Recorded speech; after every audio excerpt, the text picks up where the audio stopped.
Yaya Baldé, voilà, à ne pas confondre avec Ibrahima Yaya Baldé. Alpha Yaya Bari, hein. Alpha Yaya Bari. Voilà, Alpha Yaya Bari, oui. Bien, à ne pas confondre. Yaya.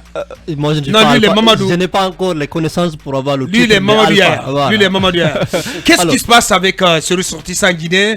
Et selon la presse, une certaine presse sénégalaise, Oui. l'affaire a commencé à avoir des ramifications en Guinée, parce que Sénéweb annonce des arrestations, des jeunes qui auraient été arrêtés, un militaire, et pas plus tard que ce matin, on nous annonçait de nouvelles arrestations, notamment de jeunes militaires qui seraient proches. Voilà, a-t-on appris, hein, à notre niveau, ça reste, tout cela reste À conditionnel, confirmer, des deux jeunes militaires qui seraient proches d'Idi Amin. Voilà, ça reste à confirmer. Oui, alors avant d'arriver sur ces arrestations, permettez que je rappelle un peu les faits Ouais. pour nos auditeurs. Alors, tout est parti de Kolda, ce présumé terroriste du nom Kolda, de c'est Alpha. au centre du Sénégal ou bien c'est Non, c'est le nord? Non, c'est dans la périphérie, voilà, c'est à la frontière entre la Guinée et le Sénégal. Très bien. Donc, ce présumé terroriste du nom de Alpha Yaya Bari a été arrêté par les éléments du commissariat central de Kolda et justement, il a un passé un peu sulfureux parce que il est accusé voilà, de trafic de drogue dure. D'ailleurs, en 2008, il a été condamné par un tribunal allemand pour trafic de drogue dure, mais il est impliqué aujourd'hui, il serait impliqué aujourd'hui dans du trafic d'armes, mais aussi Dans le vol de véhicules. dans le vol de véhicules. Donc, après son arrestation, il a été transféré au niveau de la DIC, de la division des investigations criminelles, particulièrement la cellule Dakar, hein. antiterroriste, pour des fins d'enquête. Alors, quand il y a eu la perquisition chez lui, il a été retrouvé des documents dans lesquels il y avait des statuts d'une entreprise qu'il avait, une entreprise de formation militaire, de formation militaire, Ouais. notamment en garde rapprochée. Alors, mais sauf que selon les informations que la presse sénégalaise, en tout cas, nous donne, qu'il n'aurait pas reçu une autorisation de la part du ministère de l'Intérieur du Sénégal pour exercer dans le territoire sénégalais. Ouais. Alors, on apprend en même temps qu'il avait bénéficié d'une délibération de la part de la mairie de Bignarabé, Ouais.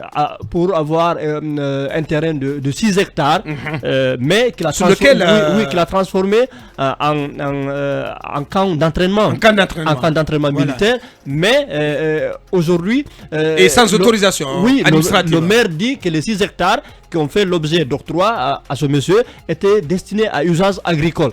Alors aujourd'hui, il est transféré à Dakar, les enquêtes se poursuivent, mais... Sénéweb annonce qu'il est déjà passé aux aveux. Absolument. Donc, ce qu'il faut dire pour le moment, il faut rappeler que le think tank Timbuktu Institute avait mené... Moi, c'est d'ailleurs d'avoir son directeur. le docteur Bakary Sam, qui Ouais. doit être normalement en ligne du côté de Dakar, pour nous parler d'une étude qu'il nous avait déjà faite en 2018. Il disait qu'il y avait de menaces au niveau des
un Guinéen, le Guinéen.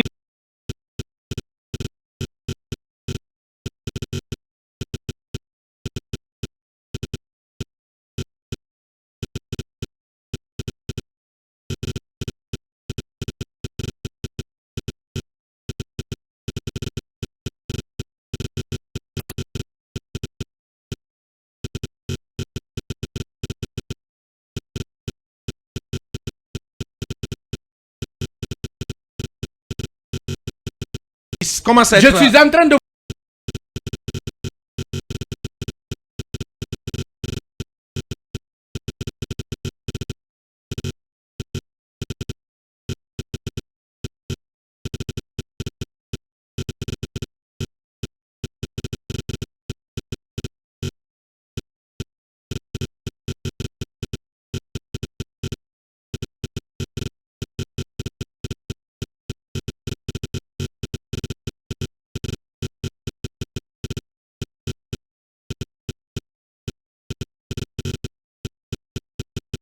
du chef de station